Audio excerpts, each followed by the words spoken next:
What's happening, fandoms? Welcome back to the channel. If you're new here, we react to music videos and shows.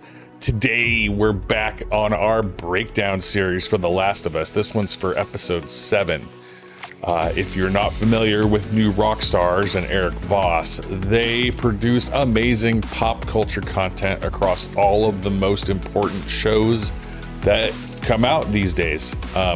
This one in particular is an Easter egg and details breakdown for episode 7. This was the mall episode for The Last of Us, so I'm sure there's going to be some pretty interesting stuff in the background that kind of glossed over. So let's go ahead and see what they have for us today.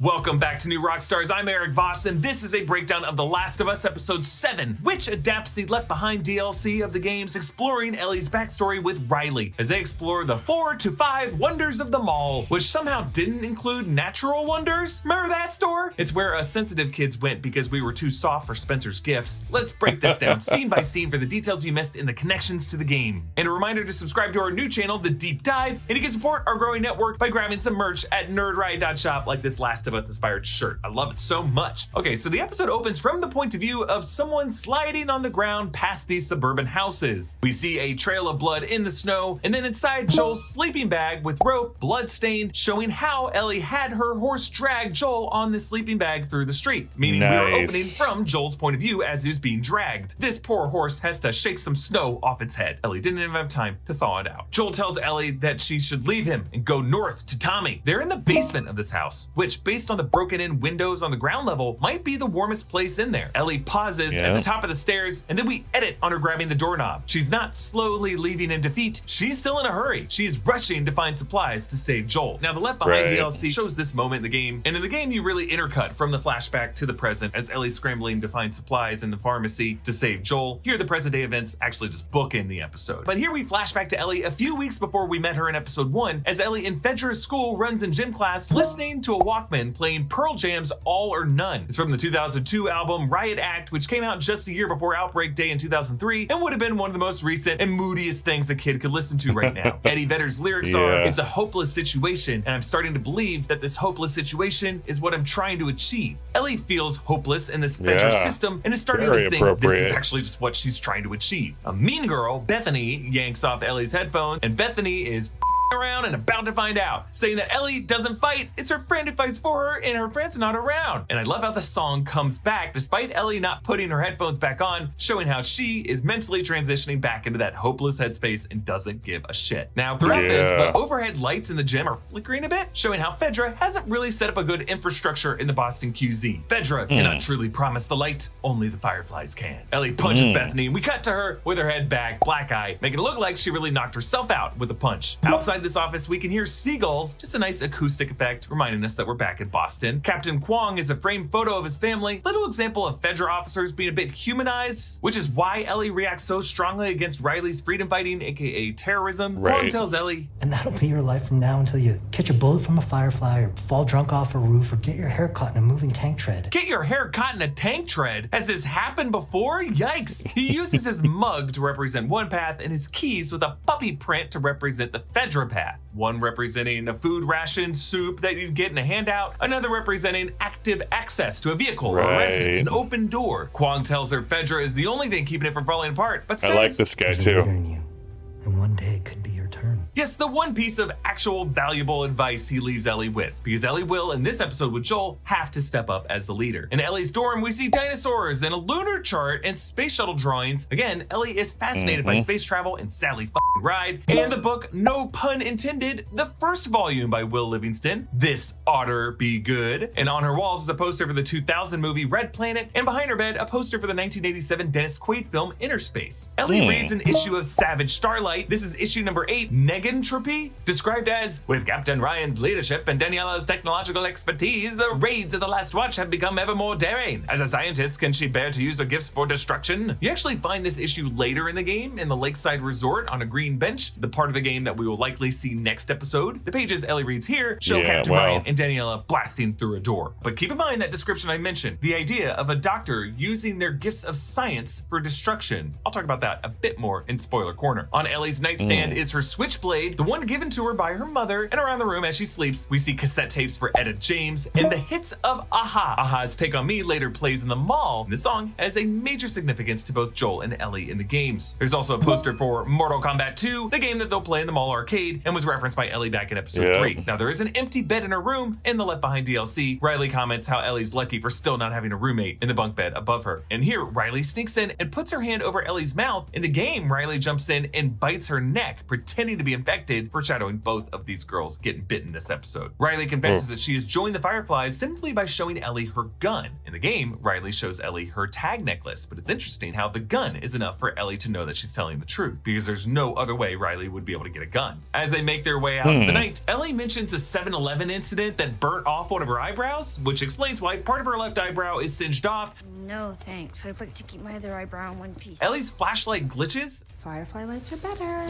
Just a reminder of that Firefly creed. When you're lost in the darkness, look for the light. They climb 7 flights of stairs, climbing way too many flights of stairs, as Ellie will do with Joel and KC, and they find this guy who OD'd on pills and booze. Now in the game, you actually get alcohol from the tent of their friend Winston. Winston was the guy who taught Ellie how to ride a horse. But we don't meet Winston here, this is just an anonymous corpse. At first it looks like it's cordyceps coming out of his mouth, but it's not. It's just chunks of vomit from when he threw up from ODing. And he falls through a cartoonishly perfect hole in the floor. Ellie asks Riley, "Is that the first dead body you ever saw?"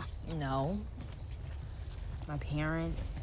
Oh, yeah. Yeah, sorry, I know. I mean, I knew that. Yes, so Riley's backstory is that when she was young, her dad got infected and tore her mother to shreds. And so Riley was forced to kill her dad to survive. Riley lets Ellie hold her gun, and it looks like this is the first time Ellie has handled a pistol, which gives greater significance to Ellie cradling that pistol back in episode 4 when she kissed it. In that moment, she was remembering Riley. They make it to the Liberty Gardens shopping center. This is the mall in the games where Ellie and Riley goof around in. Riley explains that when Fedra connected the nearby block to expand the residences, the mall lights came on too, which allows Riley to give Ellie this wonderful gift. Ellie's Fedra flashlight flickers off, and so this Firefly gives Ellie the gift of light, as each row of stores lights up like a Christmas tree. Compared to the game, it actually seems like Riley did a lot more to plan out this night for Ellie. Rather than it just being a gift of them going to the mall together, Riley planned out a schedule for Ellie. Aha's Take On Me plays, which in addition to its significance to Ellie and Joel later in the games, it also is just a great 80s song playing in a shopping mall. Shopping malls are kind of a symbolic rite of passage for kids who grew up in the 80s. Song, now, meaning trouble. It's a movie poster, Dawn of the Wolf. This is a fictional movie series in the games meant to parody Twilight and Twilight Breaking Dawn. Joel's daughter Sarah actually had a Dawn of the Wolf poster in her bedroom in the game, and you'll notice in the box office there's a poster for a Bill Murray Scarlett Johansson movie. This is Lost in Translation, which has a tagline, "Everyone wants to be found," which of course also really applies to Ellie on this journey. Also, it's interesting how in all of the movies, someone took the time to tag this LensCrafters ad with luscious lipstick and the woman in the E-Spirit ad to be missing a tooth. This was either Riley herself or the Cyclops from Shrek the Third who rips stamps off letters. See, I remember all messy chaos bitches. They wonder why anyone would ever wear Victoria's Secret lingerie, and Riley says she imagined Ellie wearing it, making her laugh, but you can see how this flatters Ellie a bit. She fixes her hair in the glass reflection, and her face floats over one of those mannequin busts. There is just something about shopping malls with those Abercrombie bags that sexually activates every teen. For teenage Eric, it was the unicorn wind chimes and natural wonders. The shirts at Hot Topic were just too aggressive. As they do in the game, they find a carousel. One of my favorite moments in the game because you stay in Ellie's point of view as the mall spins around you. But this carousel has an interesting song. No way. Yep. There's a GameStop behind them there. I didn't see that before. This is a version of The Cure's 1987 Just Like Heaven, but a rockabye baby lullaby rendition of Cure songs, thus the dollhouse / music box instrumentation. I know, I've never ridden a carousel with the music taste of the Duffer Brothers, but here we are. Now, according to The Cure lead singer Robert Smith, Just Like Heaven is, quote, about hyperventilating, kissing, and fainting to the floor. Smith said the opening line of the song, show me, show me, show me how you do that trick, refers to his childhood memories of mastering magic tricks, but he added, quote, on another level, it's about a seduction trick from much later in my life. And this song reflects how Riley is taking Ellie's breath away with these magical gifts. But let's remember, 80s songs are this show's code for danger ahead. And while Ellie rides a fake horse to here, her true destiny is beyond this, to ride an actual horse, a horse that she forgets to brush the snow off of. Riley reveals that Kwong gave her sewage detail, which is the worst assignment. But remember, this is a gig that Joel took in episode 1 because it paid the best. If things had gone differently, Riley would have been supervising Joel. Now, photo booth and Ellie asks, "Is that a time machine?"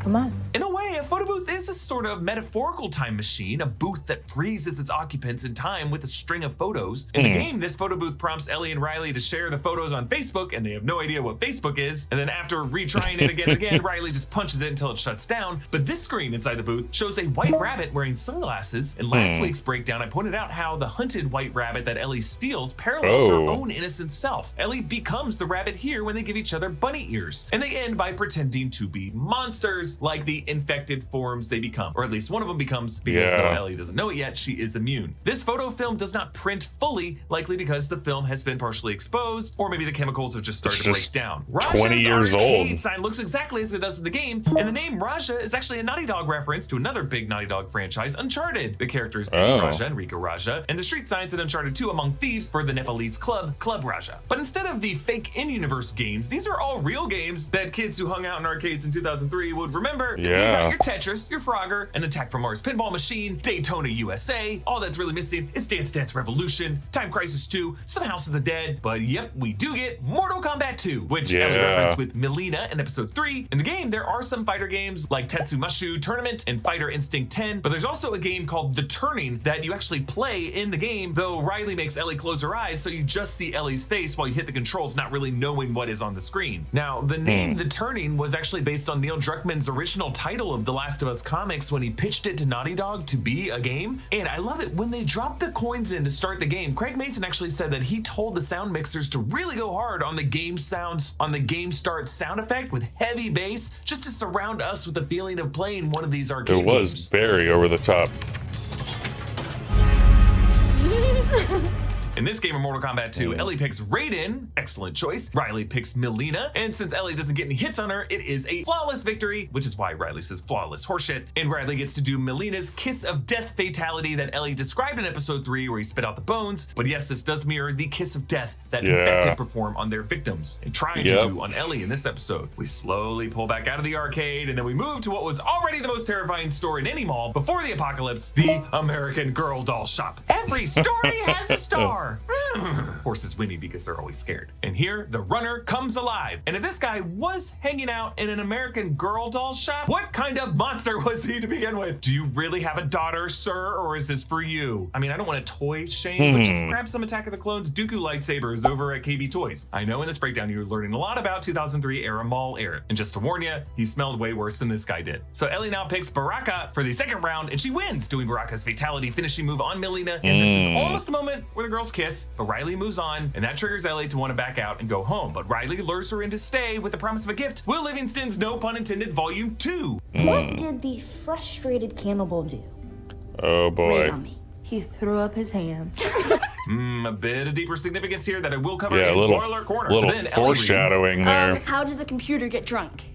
It takes screenshots. What are screenshots? I don't actually know. Yes, like the Facebook confusion in the game. In a world that shuts down in 2003, there's no way these girls are gonna get tech references. But Ellie finds Riley's Firefly bombs. What do you call an alligator in a vest?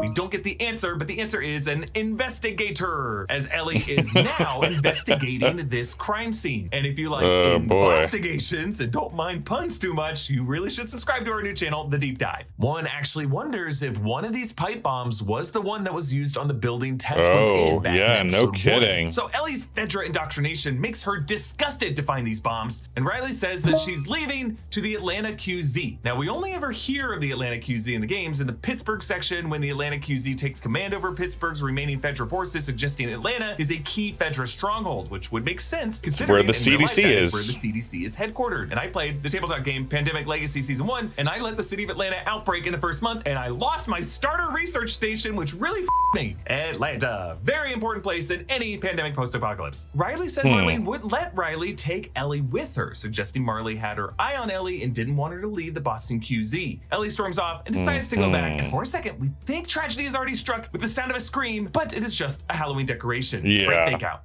I thought you'd like this one the best, so I saved it for last. Now, in the game, this costume shop is actually one of the first places they go to, and they move around wearing the same masks as they do here. Riley wearing the clown mask, Ellie wearing the werewolf mask. Though in the game, they switch to a witch mask. Riley says, "You don't know what it was like to have a family. to belong. It's kind of hurtful thing to say, but Ellie doesn't take offense because Riley is right. Riley suffers more because she remembers her family and will always need to belong to some family. Like Tommy, she is a joiner. Ellie and Joel were both colder before they met each other, but upon forming this familial partnership, that love makes them more vulnerable. What this show's creators call the toxicity of unconditional love. Riley plays Ellie's other tape cassette that we saw earlier, Etta James, I Got You Babe, the arguably lesser known but definitely better version compared to the Sonny and Cher version. This Etta James I Got You Babe also plays in the Left Behind game. Ellie asks Riley not to go. Riley says okay, and they kiss. Yet, like Melina's kiss of death and all pure love in this story, it is a deadly force. The angriest American Girl dad plows through the store, and as he grabs Ellie, if you look closely, already some fungal tendrils are starting to reach out of his mouth. This runner is literally wearing Nike Just Do It track pants, so he may have actually been a bit athletic before getting infected, though I don't know. A lot of guys in Boston will wear Nike gear. Doesn't mean they're fit, but this guy's particularly hard to take down. Ellie stabs him in the side a few times, but that's no good. She has to stab him through the brain to take him down. You gotta Riley, get the already brain. knows she's been bitten by the time Ellie's celebrating, which is why she doesn't celebrate with her. She's already come to terms with her fate, but it crushes her even more when she notices Ellie's bite. And notice how Riley is standing in front of a haunted forest backdrop with a ghostly form at the bottom of it. Tragic irony given her current fate. It's interesting that we cut directly from this, no fade to black, no bumper transition, right to Joel trembling back on the floor in the present. This abrupt edit makes it seem like Joel is in the same place as they are, like that dead runner on the floor has turned into him, both of them with stab wounds in their sides. And for Ellie, mentally, these moments I are did merged. not make She that lost connection. Riley, and so she's determined not to lose Joel too. Like Captain Kwong, Riley presents two options: the quick and painless option, suicide, or the one in which they do not quit, they just last as long as they can before they turn. The fact that they choose losing their minds together is what saves Ellie, because had they decided to prematurely end it, Ellie never would have discovered her immunity. And so after some good old-fashioned Last of Us drawer searching, Ellie finds exactly what she needs, a needle and thread to stitch Joel back up. And so she finally gave herself an option 3 by stepping up as a leader to save the partner she loves. Okay, on to spoiler corner. That joke about cannibals, yup,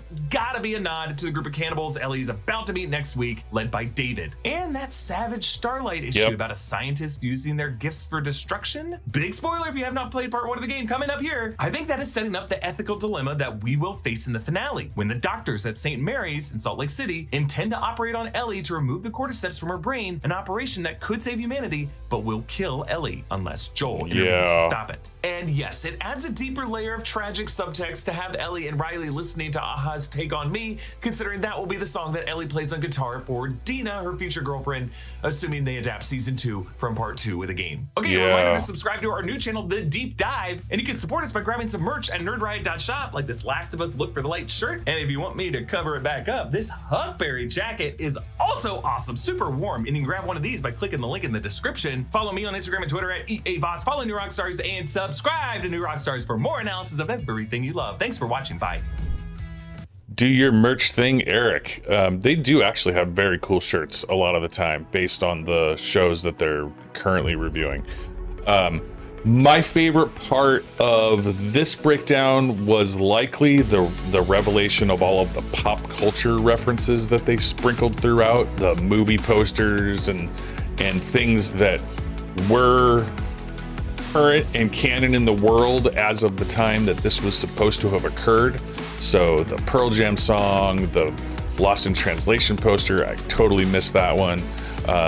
Some of the stuff in the mall, but not much. It was cool to see that there were a lot of real arcade games in that arcade.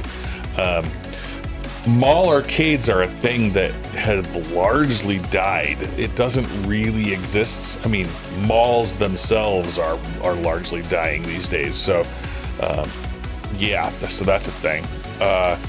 There's a whole thing you could do about how malls are zombies these days, but anyway, yeah, I really enjoyed all of the pop culture stuff that they picked out of the little background details, and I totally did not,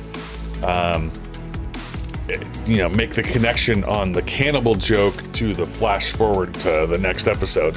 That's definitely intentional. And man, that episode is a kick also. Whew.